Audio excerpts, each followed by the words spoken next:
Grazie.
好，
osiągnięć.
I'd like to stress today two main things.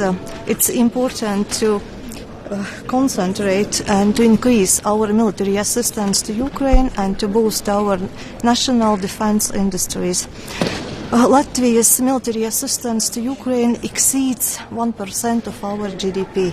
Latvia has started to send weapons to Ukraine even before the war started. And in this regard, we have done a lot. But today, having exhausted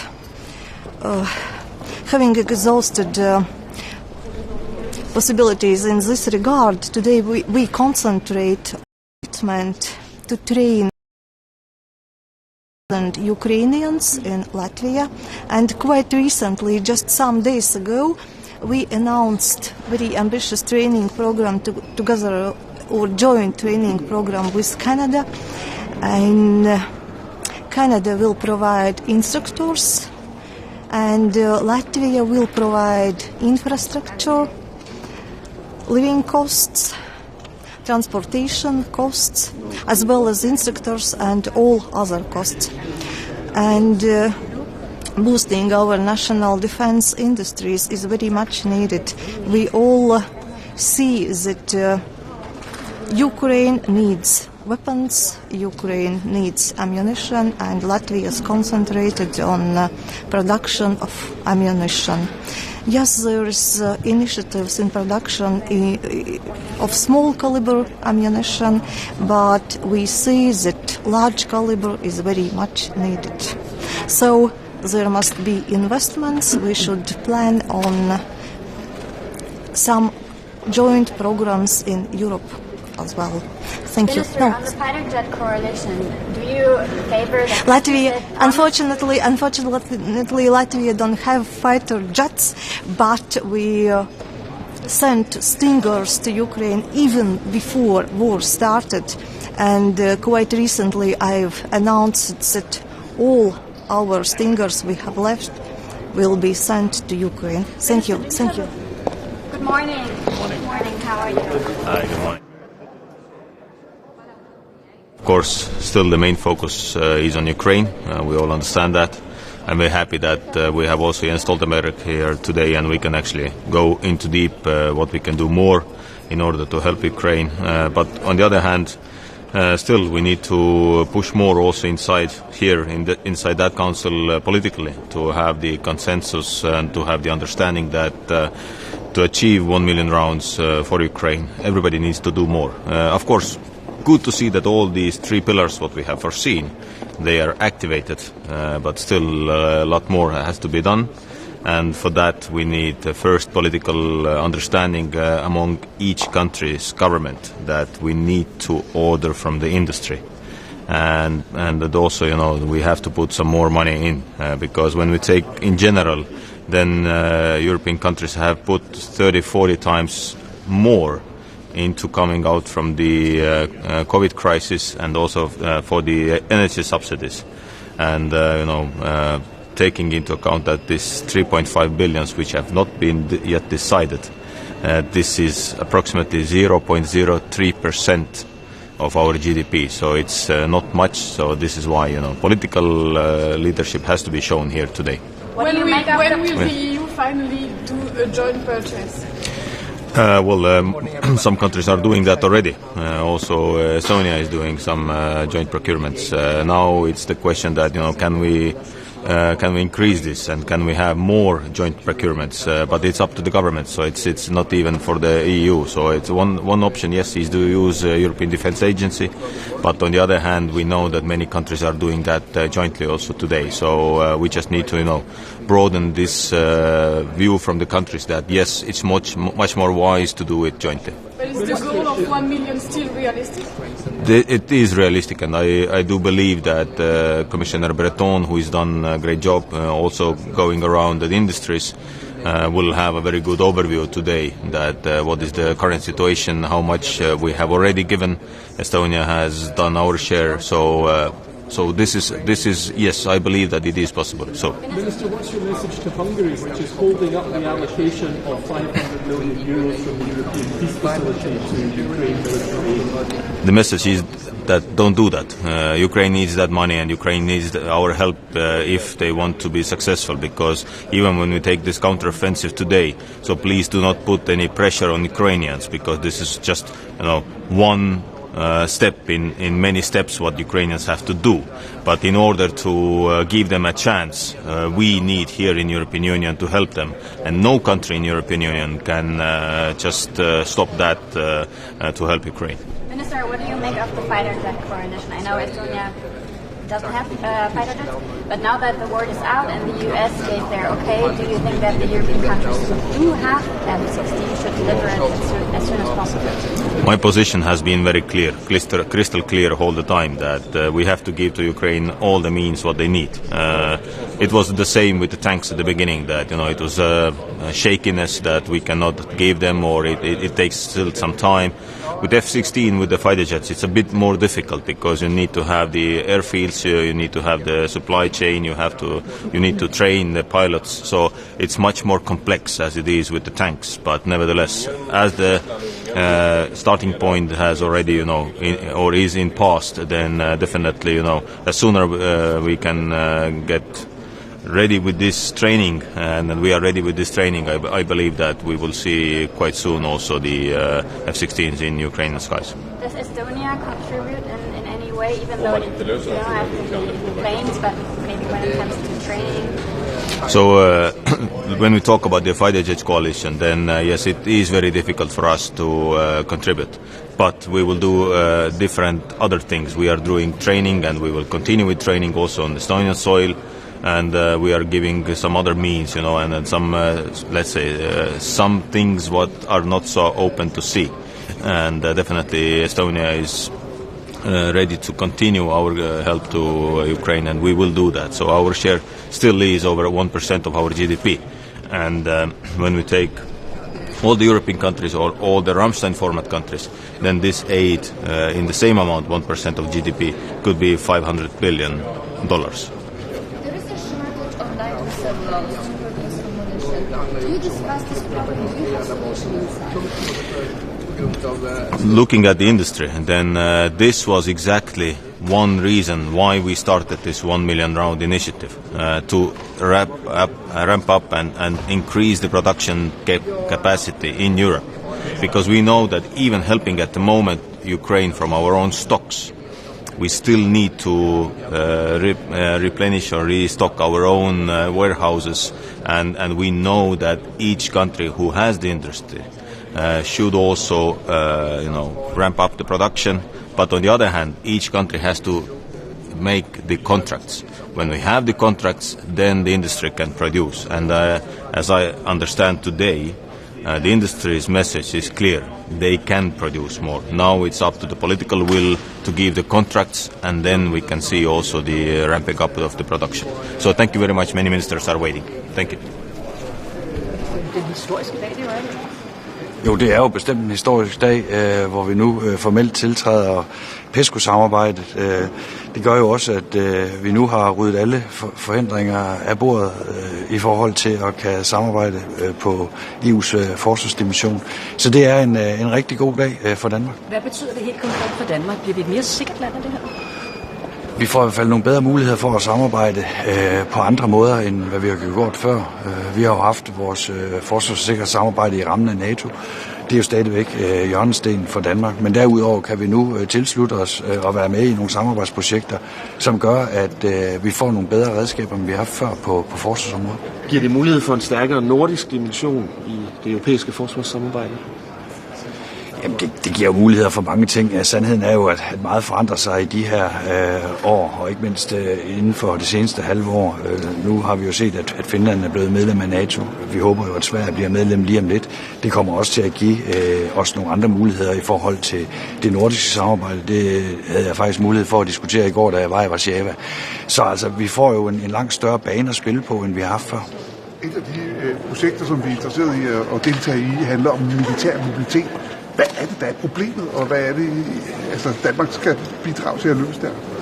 Ja, det er et samarbejdsprojekt, som handler om, hvordan man bedre kan flytte sine styrker over grænserne inden for EU. Det kan jo både være, når man laver fælles træningsøvelser og meget andet. Så det handler jo om at fjerne noget papirgang og noget bureaukrati, som gør, at man får en mere fleksibel måde at flytte tropper på inden for Europas grænser. Og hvad er problemet i dag?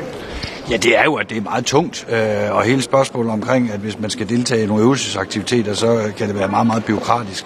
Det er jo ikke noget, vi har haft mulighed for at stifte bekendtskab med før. Hvis vi har gjort det, så har det været i rammen af NATO. Men det er jo sådan set for at smidiggøre øvelsesaktivitet.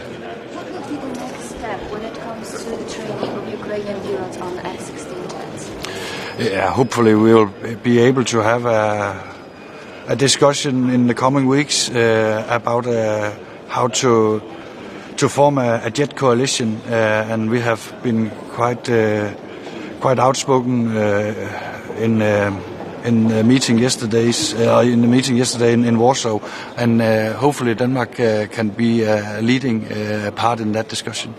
For lige at følge op på det, fly er jo noget, der fylder meget lige nu her, også efter G7-mødet i weekenden. Hvor langt er vi med tidshorisonten her? Altså, hvornår ser du for dig, at det kan gå i gang med at træne piloterne, og hvornår kan det senere komme på tale at donere fly? Ja, først og fremmest er det jo ikke en diskussion, som en til en hænger sammen. Nu har vi jo valgt at sige, og det har jeg gjort gennem mange måneder, at vi bliver nødt til at dele den diskussion op i to. Først og fremmest en trænings- og omskolingsaktivitet, og derefter så kan man diskutere en eventuel donation af F-16 kampfly. Jeg havde i går mulighed for at tale med en lang række af mine kolleger i Warszawa, og det der står tilbage, det er jo, at både Holland, Belgien, UK og Danmark nu er klar til at lave et formelt samarbejde omkring den her træningsindsats. Det er også min forventning, at der er andre lande, der vil tilslutte sig den her gruppe af lande, som ser på træningsaktiviteter for F-16 kampfly og omskoling af ukrainske piloter. Min forventning er, at vi inden udgangen af juni måned har det formelle på plads, sådan at vi forhåbentlig kan starte derefter. Og så er det jo nok en indsats, der kommer til at vare op imod et halvt år, inden man har faciliteterne på plads, sådan at man kan flyve F-16 kampfly fra Ukraines side. Så hvornår skal der tages beslutninger om at donere flyene? Hvornår bliver det spørgsmål presserende? Det vil blive i løbet af efteråret, når vi ser på, hvordan vores træningsindsats udvikler sig. Så det vil efter min opfattelse først blive i løbet af efteråret, at vi kommer til at diskutere en eventuel donation af F-16 kampfly. Og der har jeg jo gentagne gange sagt, at det er vi åbne over for. Vi må også følge situationen i Ukraine og se, hvad der er behov for. Og der er jo ikke nogen tvivl om, at hele spørgsmålet omkring det at forsvare deres eget luftrum, det bliver af stadig vigtigere betydning.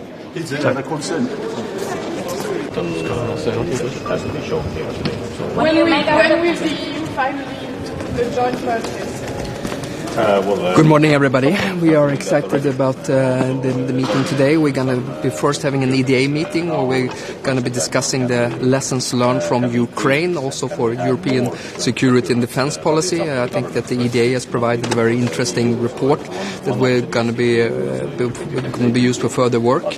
In addition, we are also, of course, going to be talking about supporting Ukraine, which is a top priority for the Swedish EU presidency. I expect discussions to be going to be ongoing about the production of artillery ammunition and also how we can strengthen the European defense industrial base. Finally, also we're going to have a lunch meeting in accordance with the Swedish EU presidency preferences on EU-NATO collaboration. I want to stress that EU and NATO has never worked as closely together as they have done during the last 6 months and in the run-up to the war in Ukraine. We are going to be having discussions about how we can extend collaborations when it comes to between EU and NATO, when it comes to climate change and security, when it comes to emerging technologies and also to space and the security and defense dimension of space. Hur går det egentligen med ammunitionen till Ukraina? Relativt bra. Vi har ju kommit överens om det som heter första pelaren kring det här samarbetet, och det handlar om att man på bilateral basis antingen upphandlar eller överför artilleriammunition till Ukraina. Vi har också kommit överens om den andra delen av detta, och det handlar ju om att den europeiska försvarsbyrån kan gå fram och upphandla artilleriammunition, eller att man kan ha det som heter lead agencies. Då handlar det ju om att Sverige, Frankrike och Tyskland har uttryckt möjligheter om att man kan använda nationella upphandlingsmyndigheter kring detta, och sen kommer vi naturligtvis också titta på det förslag som kommissionen har presenterat som heter ASAP, som ju handlar om att kunna stärka den försvarsindustriella basen och identifiera olika typer av flaskhalsar. Men för några veckor sedan så var det prat om att det var 40 000 artillerigranater som hade skickats av de här 1 miljon då, som skulle komma inom ett år. Så att, ser det bättre ut nu? Ja, vi har fått och vi kommer säkert att få det som heter progress report på detta, och vi har fått indikationer på att man ökar, och det handlar ju både om artillerigranater, men det handlar också om robotar och missiler.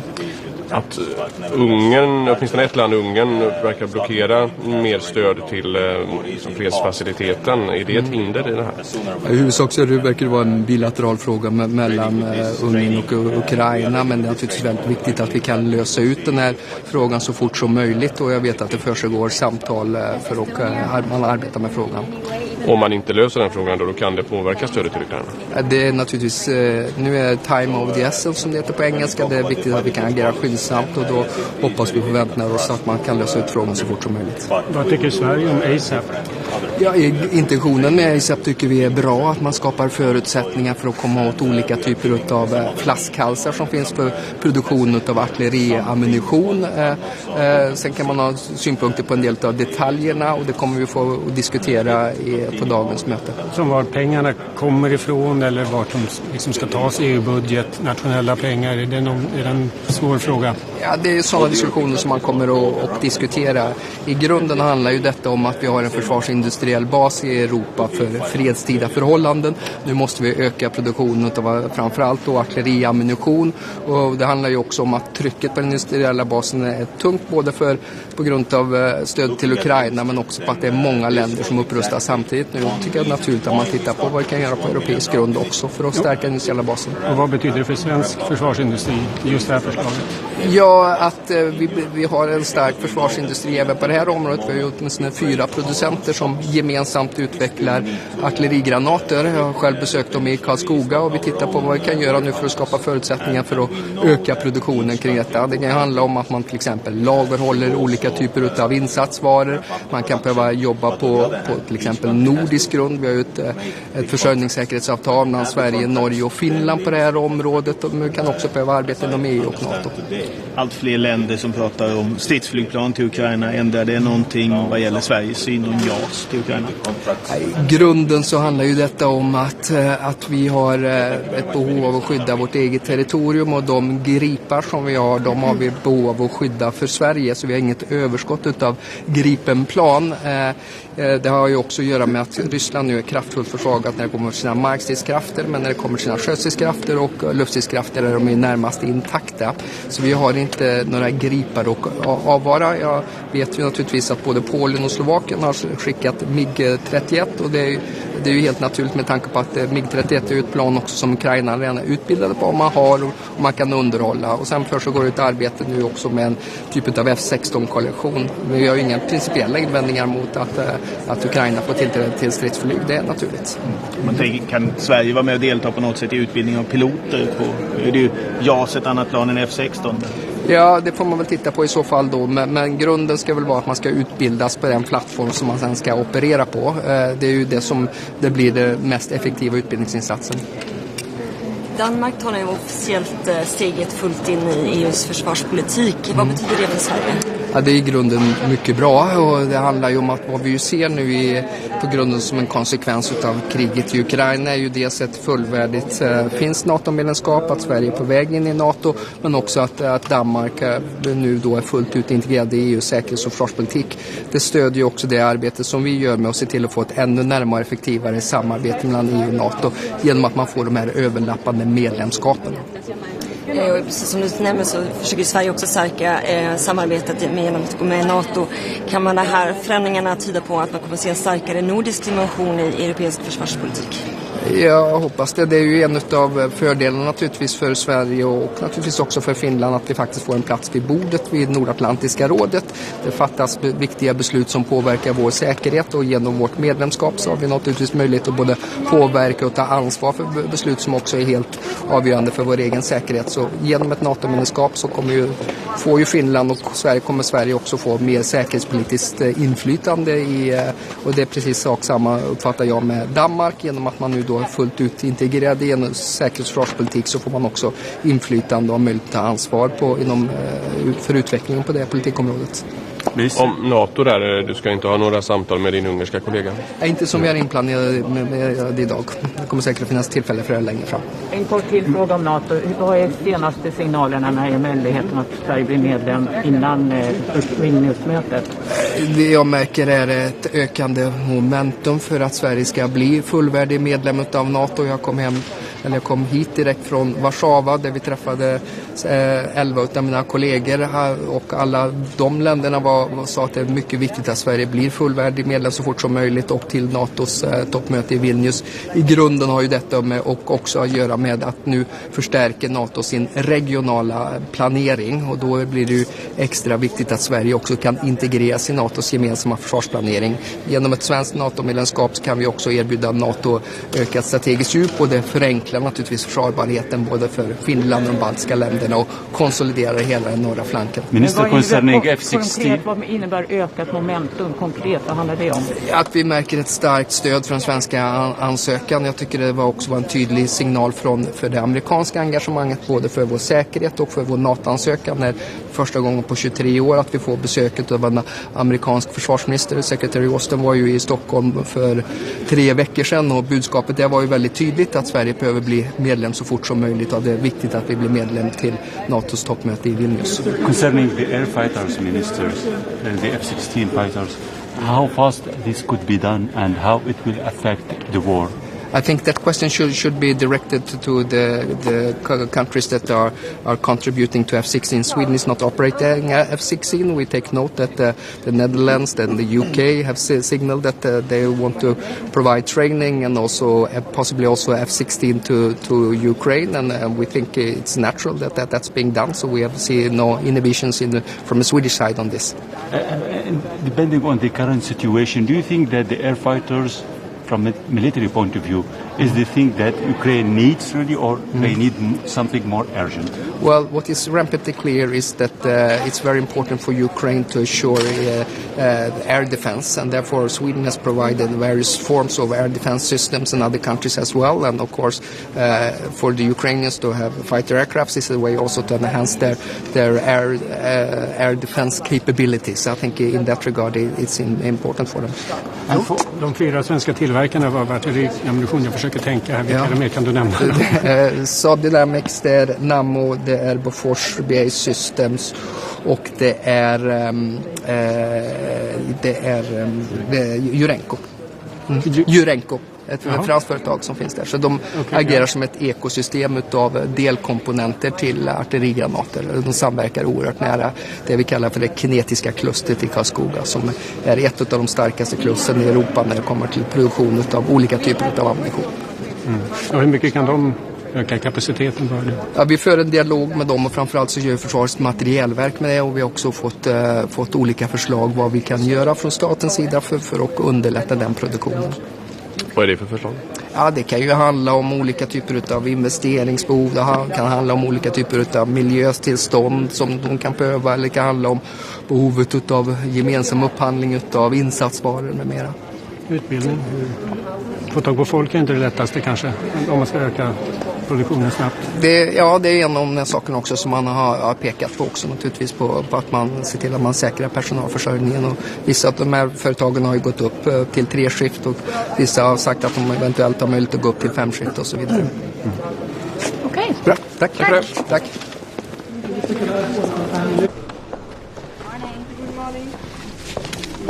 Good morning. You again. How are you? Good morning. Good morning to all of you. Well, we will continue discussing about the war in Ukraine with the Ministers of Defense. There are important issues. First, we have the board of the European Defense Agency, and we will welcome Denmark, new member. We will have a look at the new PESCO projects, 11 new PESCO projects, which is an important way of increasing the cooperation between our armies. And then after the board of European Defence Agency, we'll go to the Defence Ministers' Council. We will look at the ammunition deliveries. I will give you, after the meeting, a concrete data about the 2 tracks which are under my responsibility. I think I will be able to provide good news. Things are on track, and we are delivering, but let me give the data after. And then we have a look at the European Peace Facility. Altogether, at that moment, thanks to the European Peace Facility, we have mobilized 10 billion euros of military support to Ukraine. 10 billion. The member states has presented us bills by 10 billion, which is much more than expected, with 3.5 billion. And this military support has to continue. I am happy that finally the training of the pilots for the F-16 has started in several countries. It will take a time, but the sooner the better. And the open is door for the provision of jet, which is, it's always the same thing. We discuss, at the beginning everybody is reluctant, and at the end with the Leopards, with the F-16, at the end the decision comes to provide this military support because it's absolutely needed in order to Ukrainian continue defending. So it's going to be a profitable meeting. I give you concrete data after. We have a message to Hungary. The Turkish election and the Turkish neighbor in Europe, you know, that directly affected you have so many issues. Right now there is the second round in Turkish election. Can you give me elections where? Can you give me your opinion, your perspective about what? Turkish election? No, we are not going to talk about the Turkish election today, certainly not. About the joint Hungary, because they are apparently blocking. Yes, not apparently not. Unhappily, it is not an appearance; it's a reality. But we will solve it. We cannot block the support to Ukraine. I'm sure it will be the block. about the joint purchase of ammunition, can you tell us a bit more if it's going to happen? We are on track, and I will provide concrete figures after. On the F-16. Can you do 1 million children per month? We are on track. High Representative, on the F-16, you said training has already started in several countries. Which countries are you talking about? Well, for example, in Poland. It has already started. A package against Iran, you have decided. Could you tell me details, please? Today we have this agenda. Mr. Borrell, Thank about you. the peace initiative from Denmark, do you think because they discussions with Ukraine accept? I don't have information about it. Sir, are you discussing the shortage on nitrocellulose for ammunition production? Do you have solution for this? We'll take after.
Bonjour. Ça, c'est l'exercice de rattrapage. Ça. On va régler le problème hongrois. On règle toujours le problème. On met plus ou moins du temps, mais on la règle. C'est ça qui est un peu... On va faire. Et le recomplètement les 3,5 milliards de plus, le top-up, ça va en parler ou ça sera pour plus tard qu'on aura réglé le problème? C'est pour le COP de demain.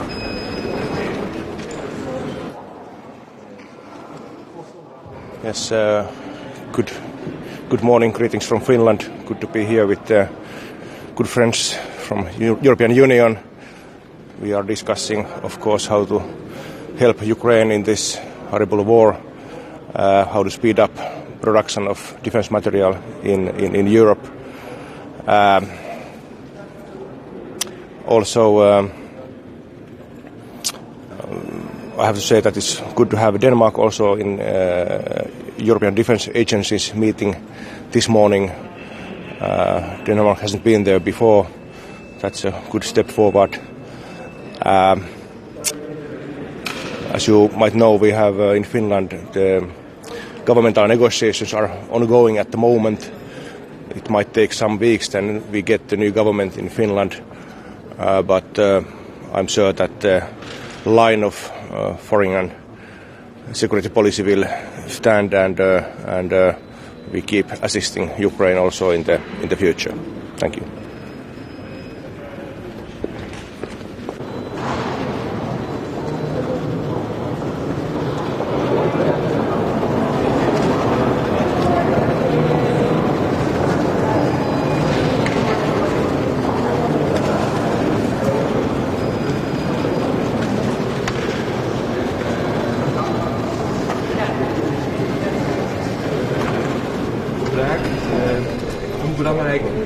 voor die doorbraak was nou de verzekering van de Oekraïners dat er geen Russische doelen zijn?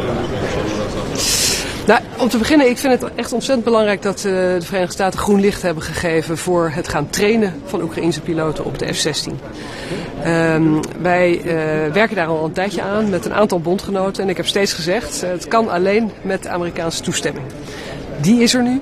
En dat betekent dat we de plannen af kunnen ronden en dat we daadwerkelijk kunnen gaan starten, zo snel mogelijk, met het trainen van die Oekraïense piloten. Oekraïne wil graag F-16's hebben. Dat is ook heel begrijpelijk, omdat luchtoverwicht ontzettend belangrijk is. En tegelijkertijd weet Oekraïne ook, dit is een complex wapensysteem, waar er meer moet gebeuren dan alleen het trainen van Oekraïense piloten. Dus dit gaat nog even duren voordat het daadwerkelijk zover is dat we ook spreken over leveringen en inzet in de strijd. Dus dat is echt weer een stap verder. Niks voor te geven. President Biden benadrukt het weekend erg dat hij de verzekering heeft gegeven dat er geen Russisch grondgebied, geen doen op Russisch grondgebied zou zijn. Ja, kijk, de Amerikanen moeten daar zelf over woord voeren en ook zelf over beslissen. Hè. Dat is niet aan Nederland of aan onze bondgenoten, dat is echt aan de Amerikanen, het is hun systeem. Als zij de voorwaarden aan willen stellen, is dat hun zaak. Maar denkt u dat het een grote rol heeft gespeeld in deze doorbraak? Nee, ik wil niet namens de VS spreken, ik kan alleen maar namens Nederland spreken. En wij zijn blij met deze doorbraak. Kunt u naar Nederland spreken? Sorry. Kunt u naar het Nederlands spreken en iedereen kijkt naar Nederland. Want Nederland zou als eerste in de positie kunnen zijn om ook uiteindelijk F-16's te kunnen leveren. Is dat logisch? Nou, een aantal landen, een aantal NAVO-bondgenoten beschikt over F-16's en zit in een transitie naar F-35. Maar ik denk dat mensen naar Nederland kijken omdat wij vanaf het moment dat Oekraïne het verzoek deed om F-16's heel serieus hebben gekeken en hebben gesproken met bondgenoten over hoe we dat mogelijk zouden kunnen maken. En daardoor mede hebben bijgedragen, denk ik, aan het kunnen zetten van de stap die we nu kunnen gaan zetten, namelijk het trainen van Oekraïnse piloten op F-16's. Do you know how many F-16 jets could be donated to Ukraine? Do you already talk about numbers? Well, perhaps in English, I'm really very happy that last Friday we got the green light from Washington D.C. on the training of Ukrainian pilots on fighter jets, on F-16s. That means that we can continue and also finalize the plans that we're making with Denmark and other allies to start these trainings. And of course, that is the first step that you have to take. You have to have pilots who know how to fly these planes. And the next step would be also looking to the planes themselves. But as I said, that is the next step. So this is the first step that we're going to take. We will continue discussing with our allies and with countries that might have F-16s available about that next step. But that's not on the table right now. That is in the next phase. But do you have a concrete timeline? We're working on the concrete timeline for starting the trainings, and we feel it's important to do that as soon as possible. But we did need the green light from Washington D.C. And it is a co-effort with Denmark, Belgium, UK and other allies. So a coordinated effort, but we will speed up now that we know that we have the green light. We've been working on the preparations, I suppose. Yes, we have. We've been talking to our allies. We've been thinking through how this could be done. Always said that, and always talked, of course, also to the United States, knowing that we needed that green light to make this possible. And that means that we're now in the next phase. So you'll be able to start in the next few weeks? Well, I wouldn't put that timeline on it now, but it is important, I think, that now that we know that we can start, that we also make it happen as soon as possible. Minister, can I ask one on ammunition? Other countries, you just mentioned one country, Denmark. Yes, Denmark and also Belgium is also on board. UK is joining this jet coalition.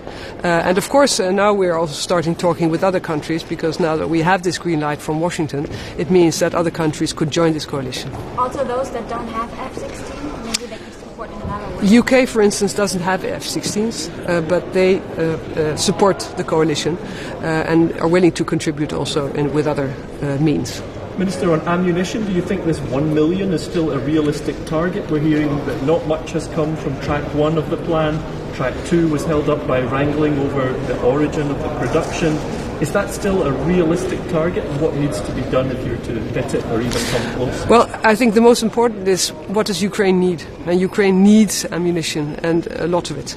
And that is why I'm happy that we have these two tracks, and we also must make sure that we deliver on both tracks. But is it a realistic number, 1 million within 12 months at this stage? Well, once again, the ammunition that Ukraine needs would be my goal, and this is a substantial contribution to it. And it's not the only contribution, but it has to be substantial.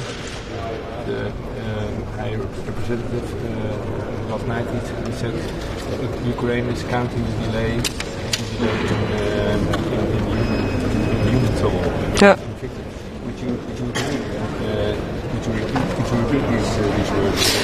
But no, I think that what Ukraine knows that it can count on us, on its partner countries from the European Union. And we must show Ukraine that they also actually can rely on us. So if we promise them to help them with the ammunition, we must deliver on that. And I think that is something that the Netherlands and other countries are going to stress today. There is a shortage of nitrocellulose to produce ammunition. This is like a basic component. Are you talking about it? Do you have any solution inside how to tackle this? The ammunition deal that we have is especially on the 155. We know, of course, that the production of ammunition and defense industry is struggling to increase the production. There are many factors that are relevant for that increase, so labor, also the relevant raw materials that you need.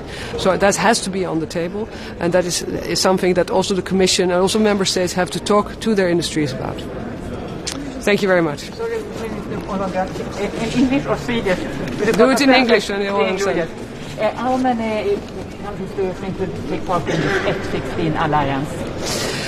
Well, so far, the countries that have been talking to each other are, apart from the United States, Netherlands, Denmark, Belgium and UK. But I'm confident that others will join. And how many do you hope will join? Well, I don't have a specific goal for that, but I'm sure that others will. Minister, Thank you. Do you think it's an urgent issue, the air fighters in the battlefield, or there is more stuff that is more urgent for Ukraine at this stage? Well, at this stage, and the war that we see is happening every day, of course, the ammunition is, I think, the most urgent. But at the same time, the Ukraine armed forces are transitioning into new weapon systems that come from Europe and the United States. And that is also urgent.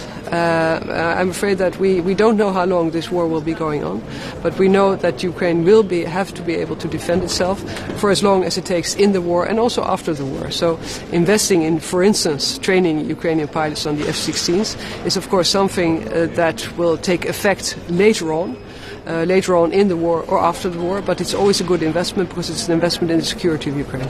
And Netherlands flights that will be delivered to... Well, we're talking about training the pilots, so we're not yet talking about the planes themselves. But of course it makes sense that countries like the Netherlands, who are transitioning from F-16s to F-35s, are other countries that will talk about that and look into the possibilities. And when will that happen? First we start with the training and at the same time we continue the talks with our allies to see what is possible. Okay, thank you very much. Thank you. Guten Morgen, Herr Minister. Guten Morgen, meine Damen und Herren. Schön mal wieder in Brüssel zu sein. Wir werden heute in dem ersten Treffen nach unserer Einigung über Munitionsinitiative vor 2 Monaten wieder zusammenkommen. Und wir werden beraten, wie weit wir gekommen sind, wo wir stehen, was noch notwendig ist. Ich will an der Stelle aber gerne die Gelegenheit nutzen, nochmal darauf hinzuweisen, was Deutschland schon gerade leistet. Nicht zuletzt das jüngst verkündete 2,7 Milliarden Paket für Artillerie, Luftverteidigung, gepanzerte Gefechtsfahrzeuge und Pionierfähigkeiten. Bei der Ausbildung über die EU-Mission ist Deutschland unter den führenden Nationen. Wir werden bis zum Ende des Jahres allein in Deutschland 9.000 ukrainische Kräfte ausgebildet haben, bis zur Brigadestabsausbildung. Wir sind bei der Friedensfazilität der Auffassung, dass es das Schlüsselinstrument schlechthin ist. Bei der Frage der Finanzierung, der Unterstützung der Ukraine ist ein hochwirksamer Mechanismus und setzt zentrale Anreize. Etwa jeder 4. Euro aus diesem IPF kommt aus Deutschland. Ich bin allerdings einigermaßen enttäuscht oder irritiert über das Verhalten der ungarischen Freunde gestern im Außenministertreffen, nämlich die Aufstockung hier zu blockieren aus Gründen, die ich nicht teile, die ich nicht teilen muss. Das behindert aber die Rückerstattung dessen, was andere Länder finanziert haben, in der Unterstützung für die Ukraine, dass diese Länder das Geld zurückbekommen. Das ist kein feiner Zug. Wir blicken heute außerdem nach Afrika, nachdem EUTM in Mali quasi aufgrund der Entwicklung in Burkina Faso und in Mali zum Stillstand gekommen ist. Wir werden unsere Beteiligung an MINUSMA im nächsten Jahr beenden. Eine letztmalige Mandatsverlängerung erfolgt diese Woche im Bundestag. Wir waren gleichzeitig aber im Sudan gemeinsam sehr erfolgreich bei der Evakuierung und gleichzeitig muss unser Blick weiter auf die Sahelzone gehen, bis hin zum Golf von Guinea. Auch hier sind europäische Initiativen und Unterstützung gefordert, gerade was Terrorismusbekämpfung, Konfliktprävention, Sicherheit und Verteidigung angeht. Wir haben vergangene Woche im Bundestag unsere Sahel-Strategie vorgelegt. Wir müssen hier mehr machen. Die Destabilisierung schreitet voran und wir haben eine Pflicht, hier uns zu engagieren. Das ist meine feste Überzeugung. Wir werden schließlich sprechen mit Jens Stoltenberg über das Thema Sicherheit, Weltraum und Cyber, also maritime Sicherheit, Weltraum und Cyber. Die Bedeutung nimmt weiter zu. Deutschland leistet hier mit PESCO einen wesentlichen Beitrag für die Durchführung von entsprechenden Operationen. Und wir sprechen, um nochmal darauf zurückzukommen, wie gesagt, über die Munitionsfrage. Beim Track 2, da liegt der Schwerpunkt, geht es um die gemeinsame Beschaffung und zwar auf schnelle Art und Weise durch Rahmenverträge, die vorhanden sind oder die zusätzlich geschlossen werden können, um schnell ins Liefern zu kommen.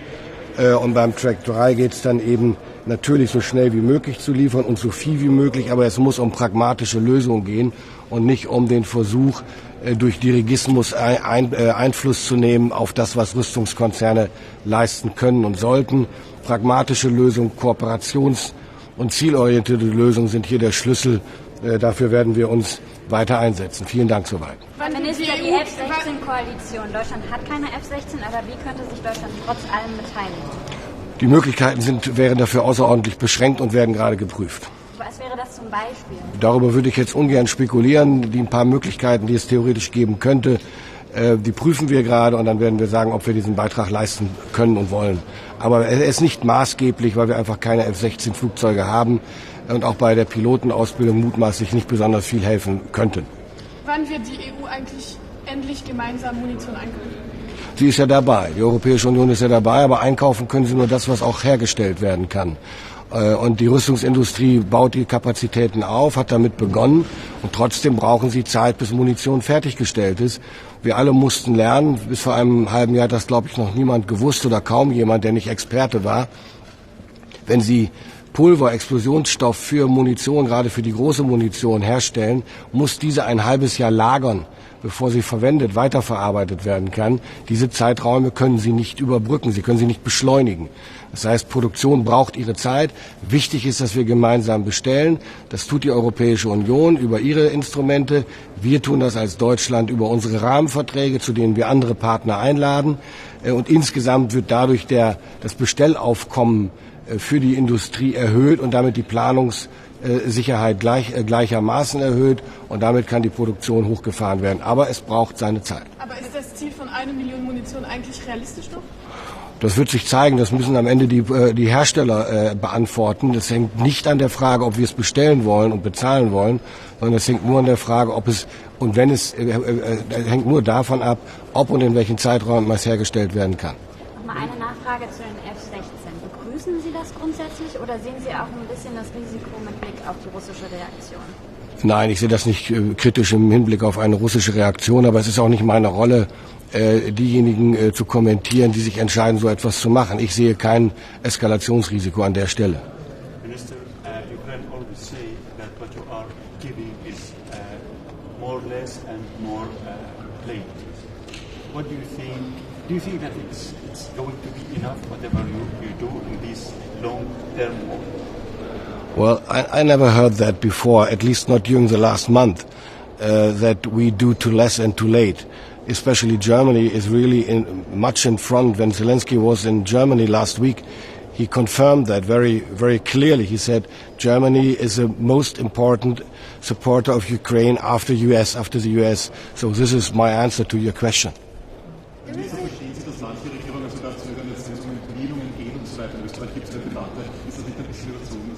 Worum? Entwicklungshilfe zum Beispiel in der Ukraine oder eine Neutralitätsdebatte. Also ich bin der Auffassung, dass wir die Ukraine mit allen völkerrechtlich zulässigen Systemen unterstützen sollten, die es braucht, um diesen Krieg zu gewinnen und die wir imstande sind zu geben im Rahmen des Völkerrechts und der UN-Konvention. Deswegen wird es keine Splitter und keine Brandbomben geben zum Beispiel. Aber alles, was hilft und was wir leisten können und was abgestimmt zwischen den Unterstützern passiert, finde ich, sollte passieren. You mentioned there's some terrorist groups in Africa, but also in Iraq there are some activity Daesh still. Are you going to do something? Well, this is not a topic on the agenda of this day, but of course we are talking about that frequently and regularly, and it is necessary to be aware what's going on there and to stick close together to fight against that. Of course. Was wird heute die Botschaft zu Ihren ungarischen Kollegen sein? Ich habe meine Botschaft eben gesagt, ich bin darüber wirklich enttäuscht. Das ist nicht das Prinzip europäischer Solidarität, das ich für das Richtige halte, aber das muss am Ende jeder mit sich selber ausmachen. There is a shortage on nitrocellulose in Pardon? Germany. There is a shortage on nitrocellulose, which is like the basic component for ammunition production, and Germany is one of the producers. Are you talking about the shortage? Do you have any solutions? Of course. We have been talking about that issue and the solutions we might find for it at least for several weeks, I think. And we are talking with the international enterprises, with the international alliances we can build for producing more of that. Seien Sie mir bitte nicht böse, dass ich jetzt nicht auf jedes Waffensystem und eine hypothetische Frage in dem Zusammenhang eine hypothetische Antwort gebe. Ich glaube, es hat sich bewährt, dass wir nicht permanent so vorgehen oder rote oder weiße Linien ziehen. Wir sollten uns so verhalten in dieser Auseinandersetzung, an der wir diejenigen sind, die die Ukraine maßgeblich unterstützen, dass wir verantwortlich damit umgehen. Herr Minister für Sudan, what is your lesson learned of the evacuation of Sudan? Is Europe need more assets or more organization to have that, or the organization that you have with the French, with UK? I think there was a very, very good cooperation between especially Germany, France, Great Britain and the United States and some others, and it really worked very, very, very well. We didn't have any serious problems. We had all assets we needed. We had supports in Jordan and other places. That we had everything we needed, and we succeeded in evacuate our people in a very, very short time. It is necessary to have a new basis in Djibouti, because I know that. Well, France has a lot of buddies in Djibouti and the US, as far as I'm informed, too. I think we need allies and friends all over the world, but we can't just build them. We have to find them. We have to build trust. And I think it worked in Sudan and in the neighborhood of Sudan. Otherwise, we wouldn't have been so successful. Okay, thank you very much.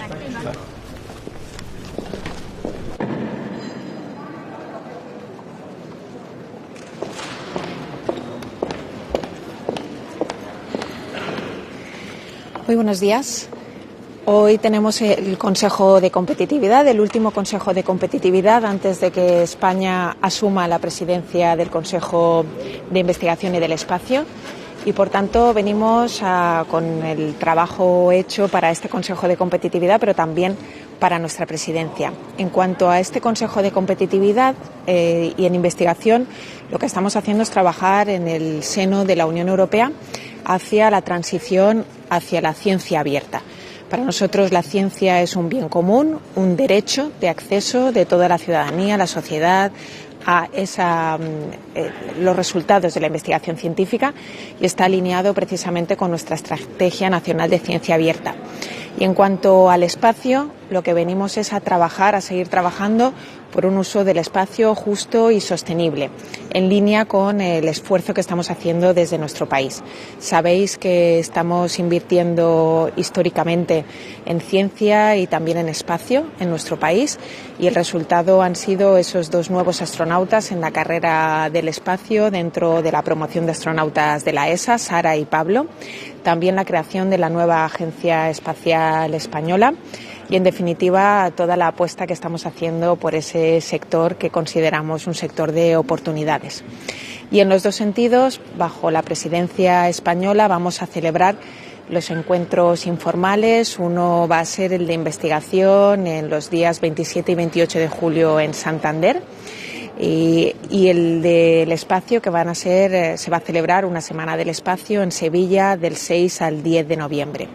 Y en los 2 España va a ejercer como puente de las alianzas entre la Unión Europea y nuestros vecinos mediterráneos a través del reimpulso de la iniciativa PRIMA. Sabéis que para nosotros es un proyecto muy importante, un proyecto de colaboración en la investigación entre los Estados miembros de la Unión Europea y nuestros vecinos mediterráneos, África. En definitiva, tenemos que ejercer esa alianza, ese puente en esa frontera que existe y esa barrera que es el Mediterráneo.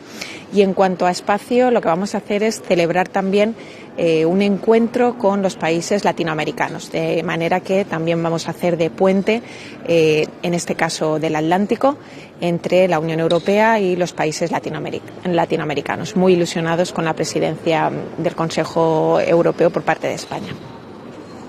Are you going to join the coalition on the training for F-16 jets, and would you also consider donating some of F-16 jets to Ukraine? ¿Perdona? Vale, ok. Gracias. Bueno, gracias a todos.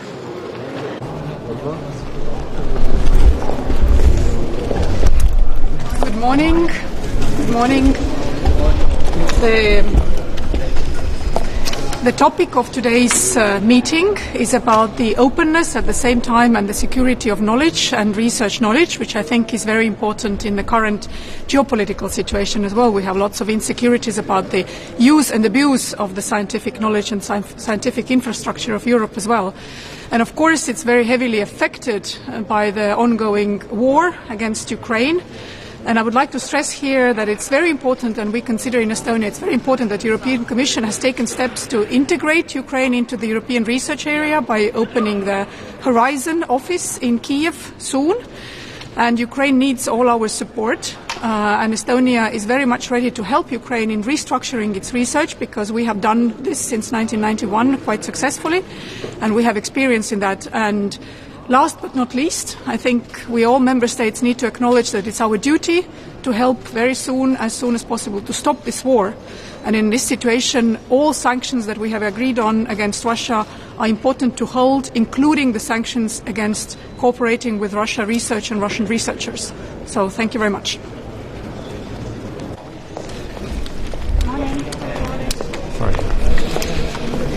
Well, just first of all to say that I'm looking forward to the European Defence Ministers meeting today. Obviously the key issue on the agenda is the terrible war in Ukraine and the continuing invasion by Russia and an attack on the people of Ukraine, and we have to do everything we possibly can to continue to support the people